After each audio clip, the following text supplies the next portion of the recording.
నిన్ను పిలిచిన దేవుడు నమ్మదగినవాడు కనుక నిన్ను విడువడు ఎడబాయడు. ఒక విషయాన్ని మనం చూద్దాం. ఆకాశపు నక్షత్రములకు పేరు పెట్టినవాడు ఆయనే.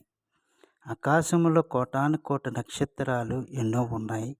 వాటన్నిటిని పేరు పెట్టి పిలవగల శక్తిమంతుడు, నిన్ను పిలిచినవాడు, నిన్ను రక్షించుకున్నవాడు. కనుక నువ్వే స్థితిలో ఉన్నా, ఏ పరిస్థితిలో ఉన్నా, ఏ కష్టంలో ఉన్నా, ఏ బాధలో ఉన్నా, ఏ ఇరుకులో ఉన్నా, నిన్ను విడిచిపెట్టే దేవుడు కాదు. కనుక నమ్మకంగా ఆయనతో ఉండి, ఆయన యందు విశ్వాసం ఉంచి, ఆయన కొనియాడినప్పుడు నిన్ను కాపాడువాడు, కొనకడు, నిద్రపోడు. నీ ఎడల జాలి చూపించి నిన్ను ఆదరించి బలపరిచి దీవించే దేవుడై ఉన్నాడు. కనుక దేవునికే మహిమ చెల్లును గాక, ఘనత కలుగును గాక.